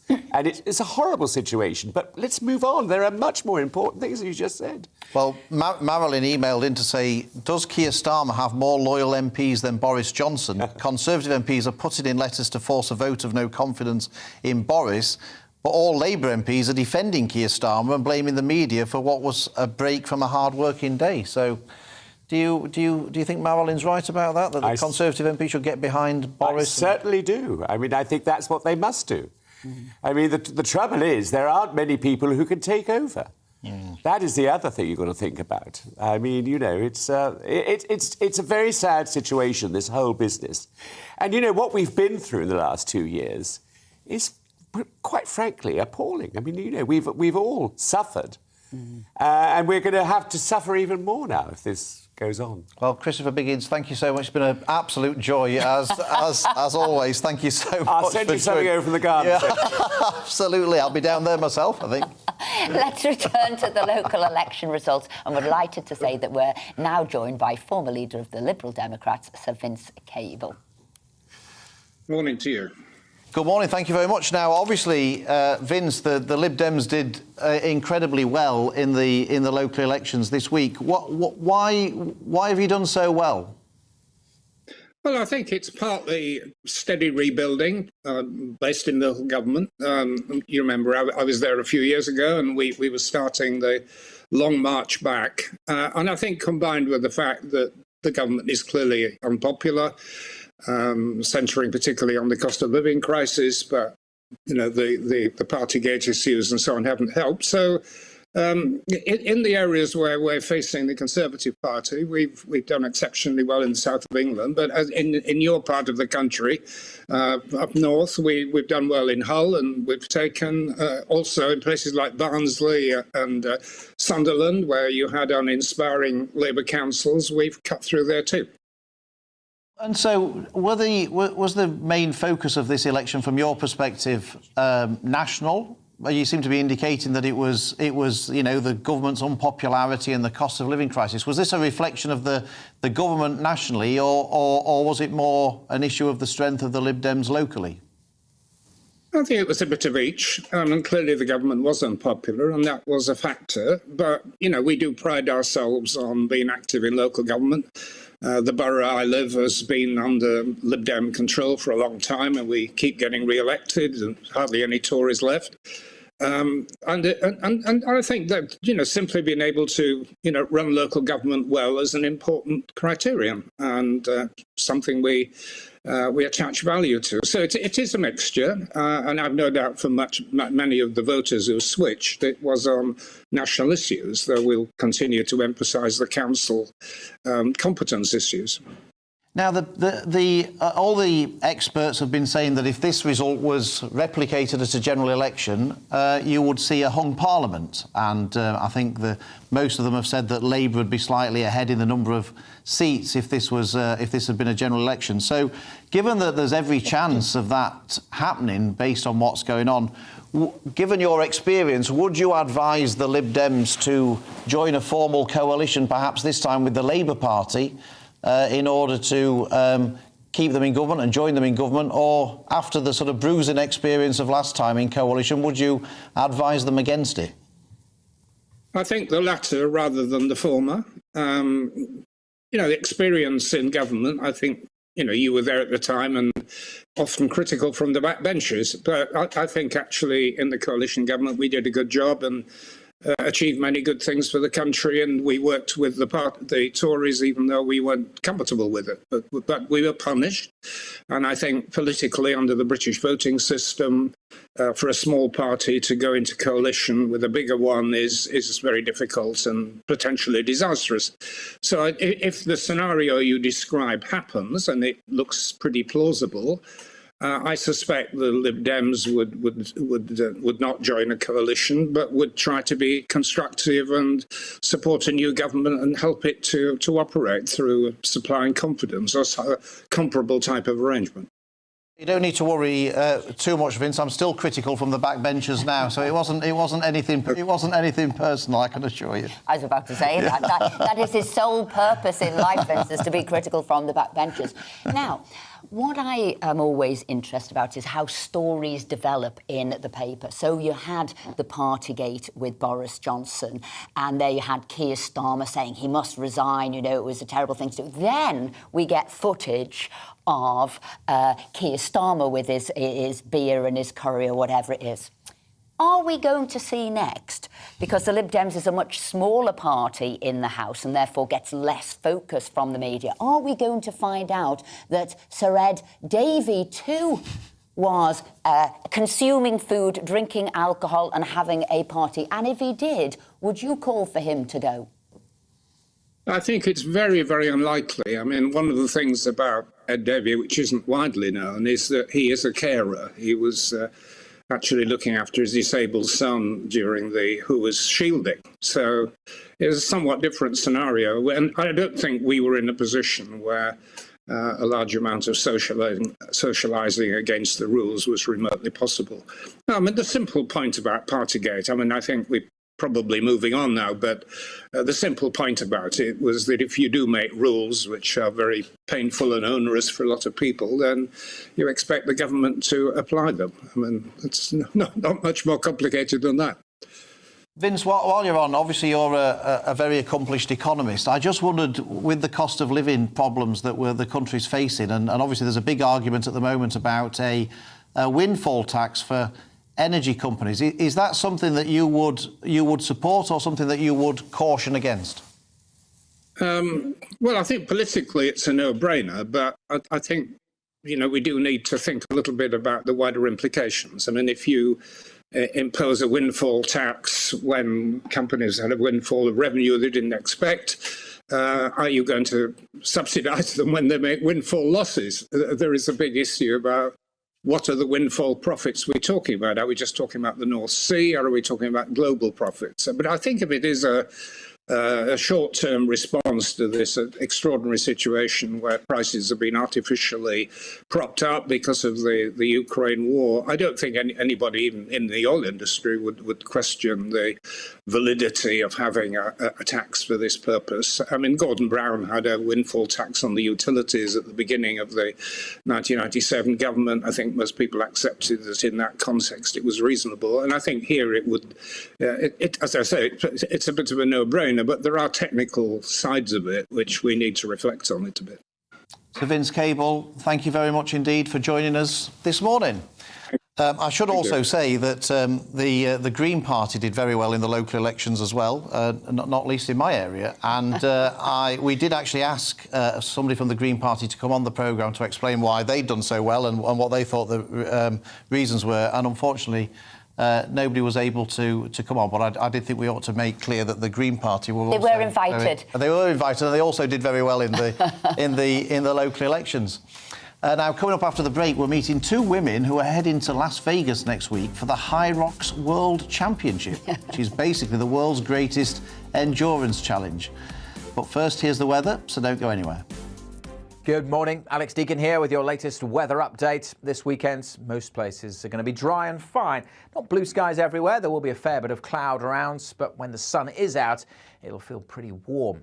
The largely fine weather is courtesy of this area of high pressure, but you'll notice there is a tangle of weather fronts that hasn't completely cleared away, and that is making for quite a grey start across parts of East Anglia and the southeast. And it's here in particular where it may well stay fairly glum all day. Some showery rain on and off as well.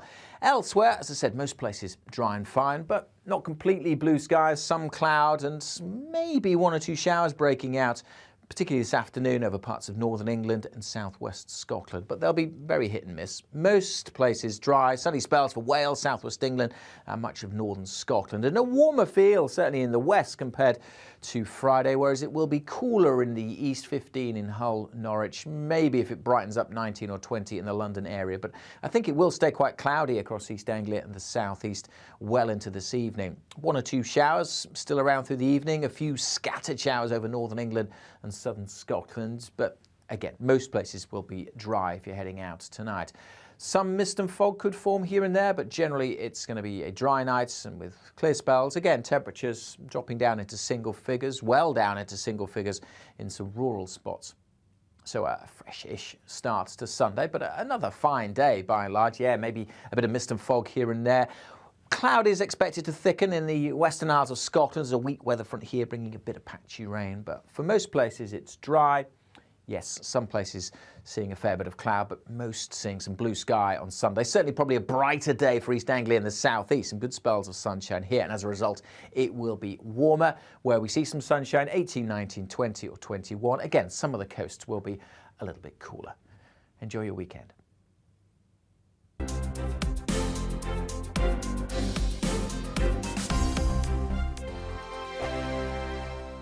Hello, I'm Michelle Dewberry and you can join me every weekday 6 till 7 on Jubes and Kerr. Me and my panel will get stuck right into the day's events, and I can tell you, in fact, I can warn you, expect some robust debates, some strong opinions and perspectives from both sides of the fence. It's about you at home as well. I love to read out all of your comments, or at least as many as I can. So join me, Michelle Dewberry, Monday to Friday, 6 till 7 on Jubes and Kerr.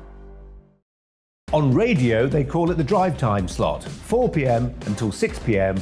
as listeners head home. It's that part of the schedule when the dust of the day's events begin to clarify, and we try to make sense of it for you. Brazier is drive time for radio and TV. It's fast, it's punchy, it's opinionated, there's a Brazier angle and a little bit of levity. That's the question. That's two questions, actually. That's Brazier, Monday to Thursday, 4 till 6 on GB News.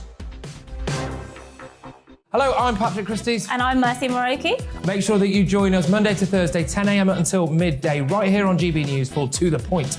We're not afraid to talk about the topics that matter to you or the big topics that always matter. We cover absolutely everything, from the breaking political stories of the day to law and order, what's going on in the channel. We're not afraid to hold people to account. We always make sure we include your views on our show. Indeed, if you're thinking it, you can guarantee that we're saying it. So make sure you join the conversation with us 10 a.m. until midday, Monday to Thursday, but to the point on GB News. I'm Dan Wootton. Join me Monday to Thursday from 9 to 11 for the feistiest and most fun news debate on TV, where free speech reigns. I'll bring you a sharp take on the day's biggest stories, bombshell newsmaker interviews, and A-list guests. And I guarantee you, no spin, no bias, no censorship, and no reason to go to bed. That's Dan Wootton tonight, Monday to Thursdays from 9 on GB News. Where would you like to go? Just take me to the studio, please, Matt. You know where you're going. I've got a show to do. Friday Night Feast on GB News, 7 p.m. And it's like nothing you've ever seen before. We take a different angle on the week's biggest news stories. The viewers and listeners set me some absolutely mad challenges to do. We tried to rehome a rescue dog. And yes, there's some other wacky stuff in there as well. I feel like I could take on the world. Well, that's that. Friday Night Feast with me, Patrick Christie's, every Friday, 7 till 9 p.m. on GB News. Be there. Every night at 11 on GB News, we bring you the next day's stories the day before. It's basically like time travel. If it's a big story, we'll cover it, guaranteed. But we'll also have some fun along the way. Big opinions, big laughs. Sometimes big hair. This is Headliners, the paper review show that won't send you to sleep like the others will. 11 p.m, 7 nights a week. Join us.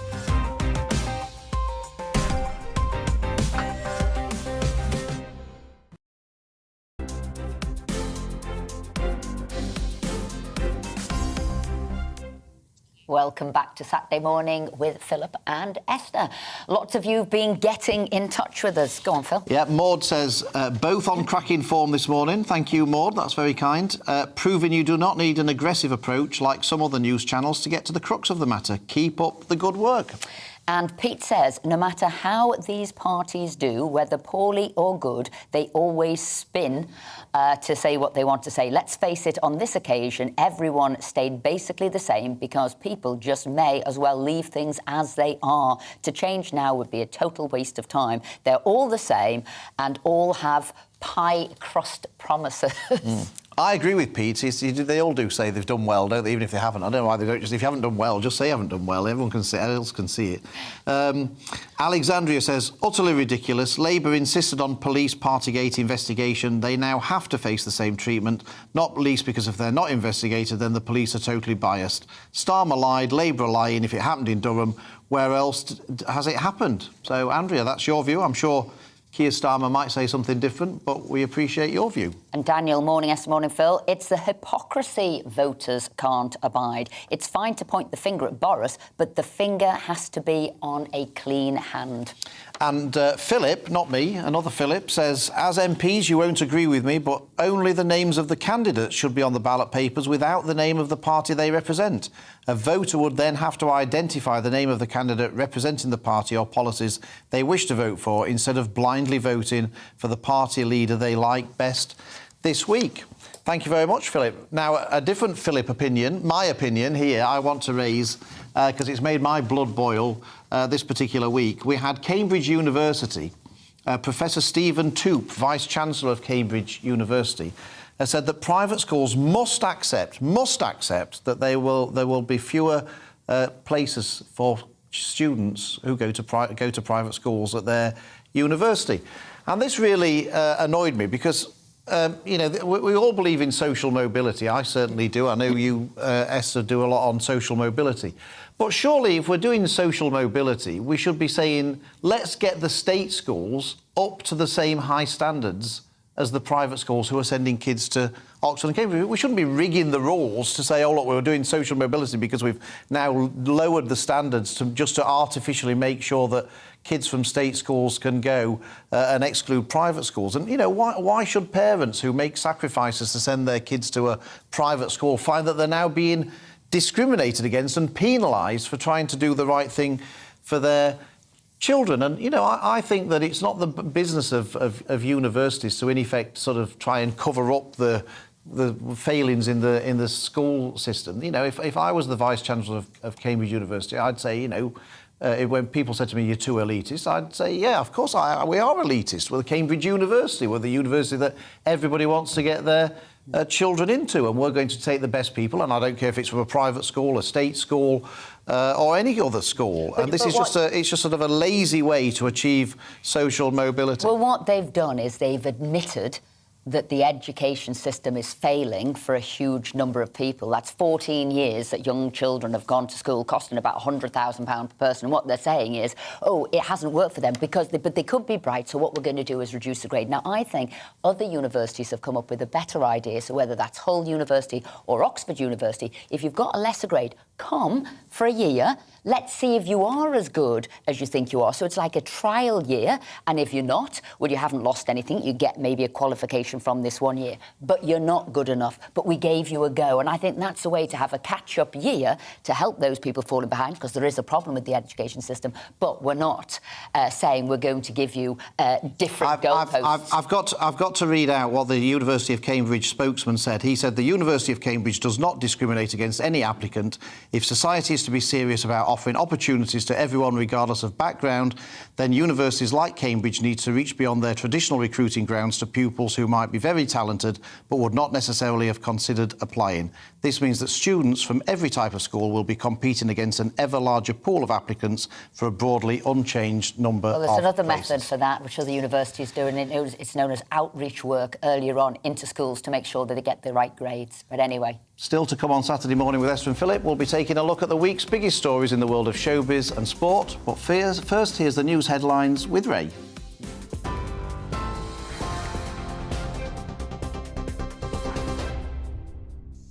It's 11:34 a.m. I'm Ray Addison in the GB newsroom. The Conservative Party has lost nearly 500 councillors across England, Scotland and Wales in the local elections, with Labour and the Liberal Democrats making significant gains. In Scotland, the SNP remains the largest party, whilst Plaid Cymru gained 3 councils in Wales. Meanwhile, counting has resumed in Northern Ireland, with Sinn Féin poised for a historic victory. GB News' Northern Ireland reporter, Dougie Beattie, is at Belfast's largest count centre. Well, welcome to the Titanic Exhibition Centre here in Belfast. One of the counts has just finished there now. This is 239 candidates across 18 constituencies battling for 90 seats for a government that may never sit. Sinn Féin is predicted to be the largest party back with 28 seats. They left with 27. The DUP will only be 1 or 2 seats behind that. But I think the real story of this is the middle ground. The SDLP and the Ulster Unionist Party have lost massive ground to the Alliance Party. They're due to come back with about 16 seats. We'll keep you updated the rest of the day. Dougie Beattie there. A consortium has agreed terms to buy Chelsea Football Club from Roman Abramovich in a £4.25 billion deal. It's led by Todd Boehly, co-owner of the Los Angeles Dodgers baseball team. Mr. Abramovich has been forced to sell after being sanctioned by the UK government over his links to President Putin. The Queen's speech will include an overhaul of mental health powers to stop those with learning difficulties being detained without their consent. The Prime Minister says a draft mental health bill to be announced next week will ensure no patient is detained unnecessarily. A further 18 children have been found to have sudden onset hepatitis, bringing the UK total to 163. The Health Security Agency says the adenovirus may be causing the severe liver condition, although investigations continue. We're on TV, online and on DAB+ radio. This is GB News. Stay with us Saturday morning. We'll be back very soon.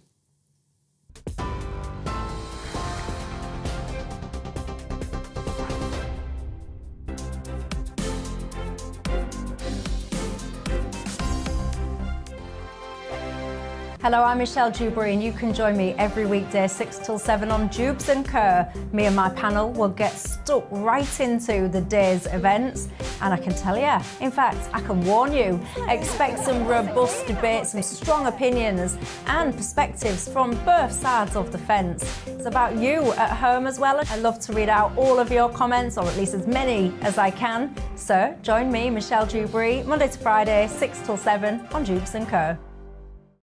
On radio, they call it the drive time slot, 4 p.m. until 6 p.m. as listeners head home. It's that part of the schedule when the dust of the day's events begin to clarify, and we try to make sense of it for you. Brazier is drive time for radio and TV. It's fast, it's punchy, it's opinionated, there's a Brazier angle and a little bit of levity. That's the question. That's two questions, actually. That's Brazier, Monday to Thursday, 4 till 6 on GB News. Hello, I'm Patrick Christie's. And I'm Mercy Moroki. Make sure that you join us Monday to Thursday, 10 a.m. until midday, right here on GB News for To The Point. We're not afraid to talk about the topics that matter to you or the big topics that always matter. We cover absolutely everything, from the breaking political stories of the day to law and order, what's going on in the channel. We're not afraid to hold people to account. We always make sure we include your views on our show. Indeed, if you're thinking it, you can guarantee that we're saying it. So make sure you join the conversation with us, 10 a.m. until midday, Monday to Thursday, for To The Point on GB News. I'm Dan Wootton. Join me Monday to Thursday from 9 to 11 for the feistiest and most fun news debate on TV, where free speech reigns. I'll bring you a sharp take on the day's biggest stories, bombshell newsmaker interviews, and A-list guests. And I guarantee you, no spin, no bias, no censorship, and no reason to go to bed. That's Dan Wootton tonight, Monday to Thursdays from 9 on GB News.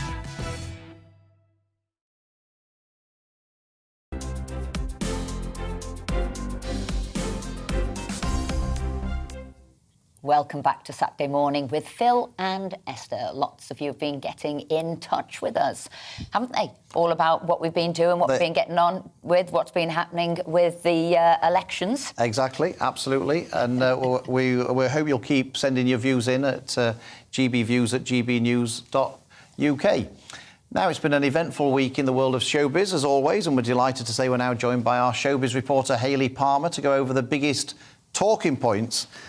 Hayley, Simon Cowell getting married at the age of 62. Wow, this is very interesting because he's always said he wouldn't get married. But this just shows we can't listen to men because actually he is. Law men, eh? He now is getting married at the age of 62. You always said that you were never going to get married. I always said, so me and Simon, you see, we could bond over this. I always said I didn't really... Did you? Yeah, I was never... It didn't really float my boat. I wasn't really going to get married. So I was not as old as him getting married, but I was older getting married to this chap here. Not really sure what it was about him, but no, we totally got on. But I'm thinking later on in life, I think maybe you might have a different type of relationship, mightn't you? It might be, it's not about maybe children or not about maybe somebody, I don't know, earning for you or helping you get a house because you've got your own life, you've got your own sort of funding. It's actually getting on and being a buddy.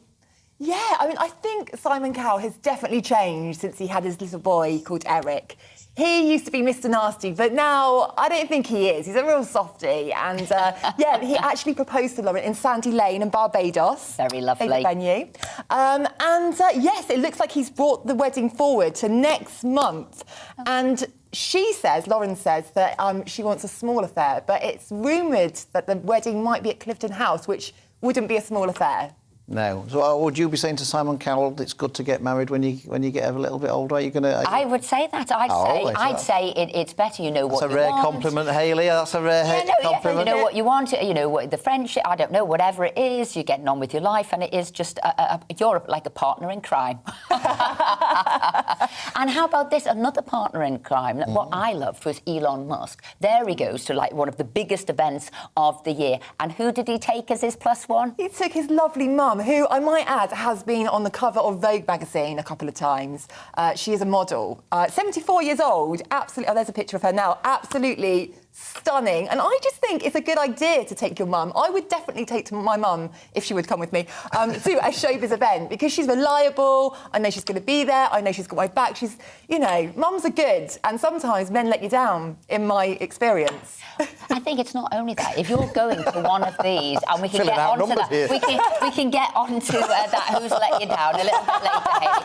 But, you know, if you're going to a function like this and everybody will be wanting to speak to him and everybody will be wanting photos, etc. You need to take somebody who can cope with that and not feel they've been pushed out or you not. Take your dad, don't you, to lots I of do. things? I take my dad because he can totally look after himself. He can get on with anybody. So if I'm walking around, he won't take it as a personal slight that I'm ignoring him. I'm not. It's a working function, and I think that's why the mum was there. I think a brilliant plus one. I don't know who's do you have a specific person that you would, you know, the plus one that you would sort of like a favoured plus one that you like to take to? Yeah, I have a really good friend, and we always go to events together, and we know the drill. Like, we go around for like hours, and then we just look at each other. We've got that look, like we know everything's okay. Save me. Exactly, save me, and then we come back together. But yeah, I mean, I guess it's different at different events. But yeah, it's good to have that safe friend or a mum or dad that's there if you need them, I think. And so where have you been taking this friend this week? What sort of big events have you been at? Well, last night I went to Emily Sandé's album launch.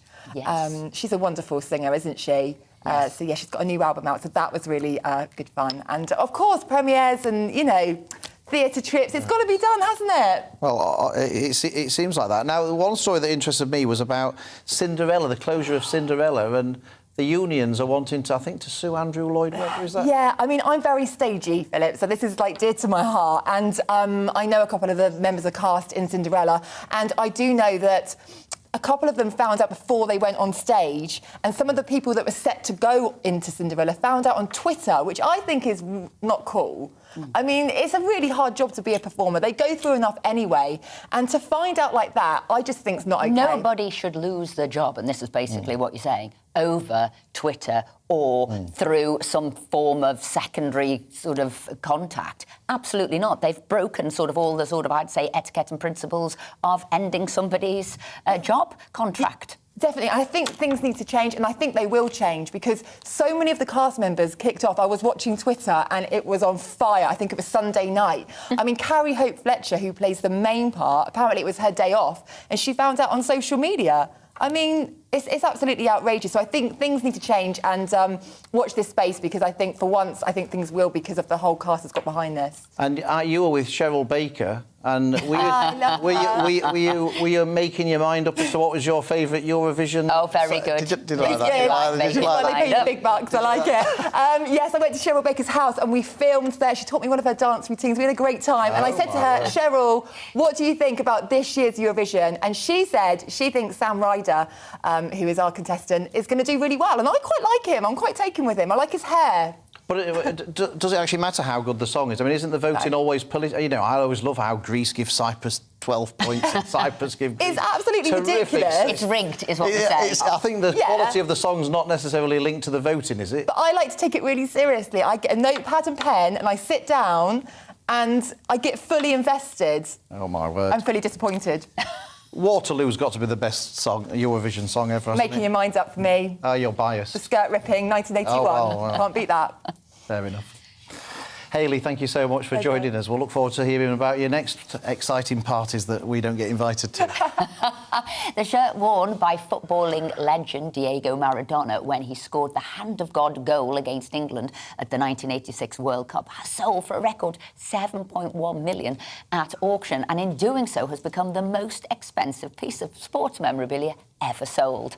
But what makes a piece of memorabilia so expensive? And indeed, what makes for a good piece of memorabilia? Joining us to answer these questions is auctioneer Graham Bodd.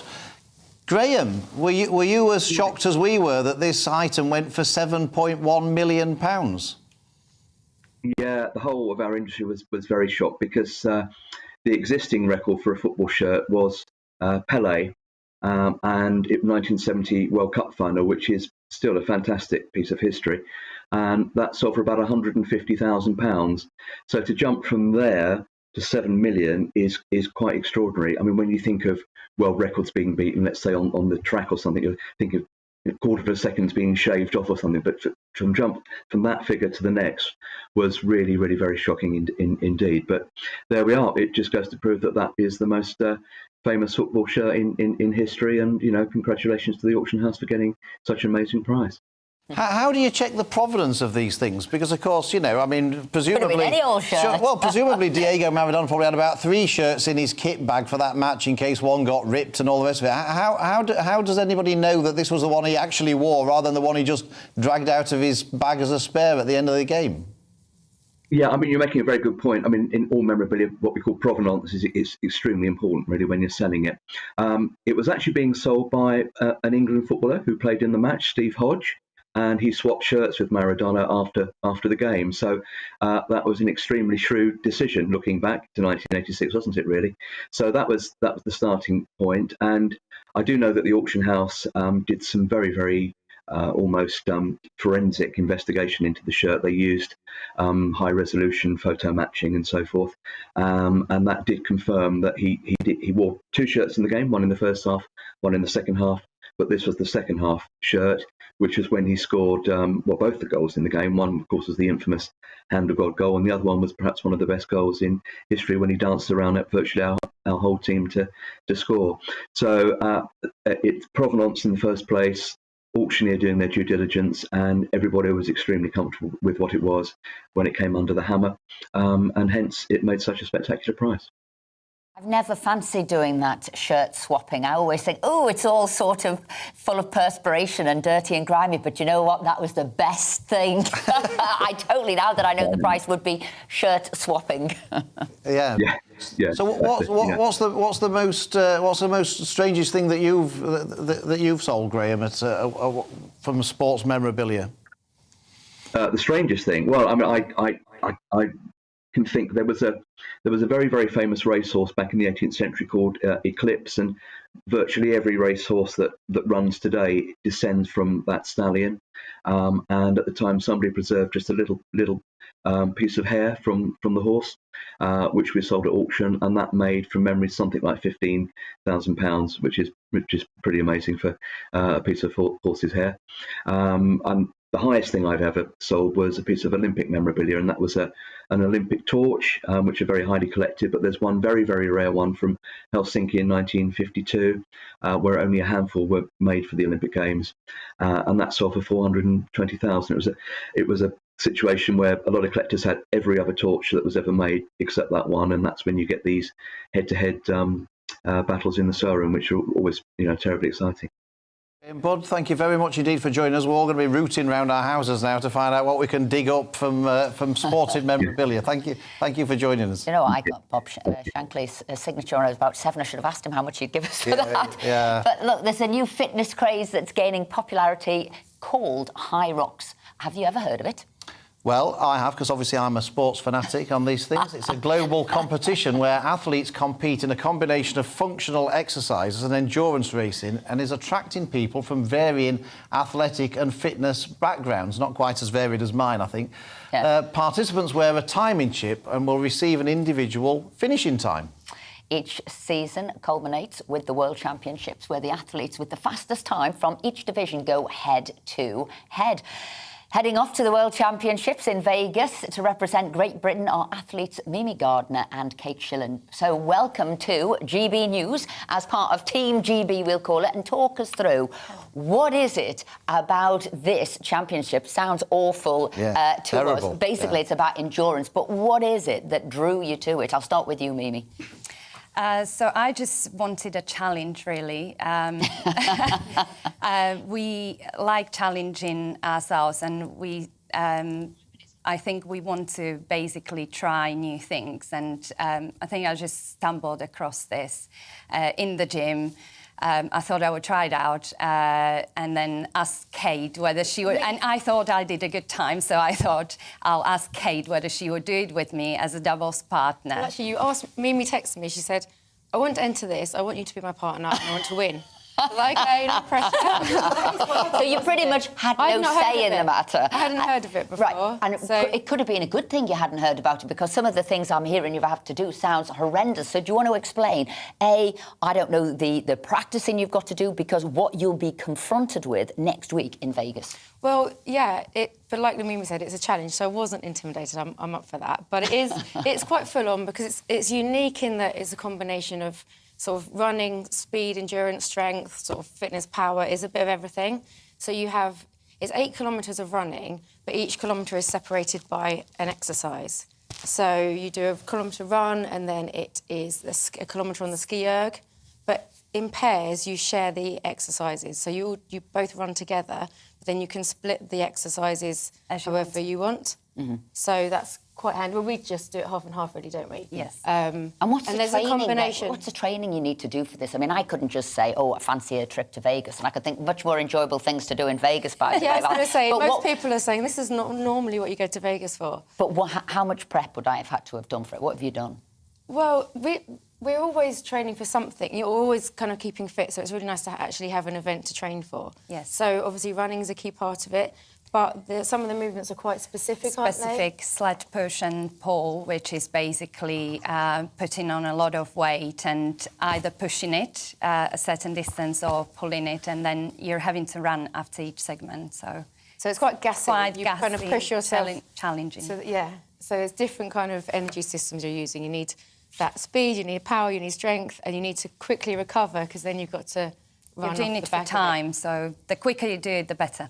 Mimi and Kate, we wish you all the very best in this. Auction our shirts. Well, if you win, you've got to win. So swap your shirt with somebody really high profile. We'll look forward to hearing how you get on. But very best of luck. Now you see, Aidan, that's real sport, not all this putting your feet up, watching QPR and all this kind of stuff.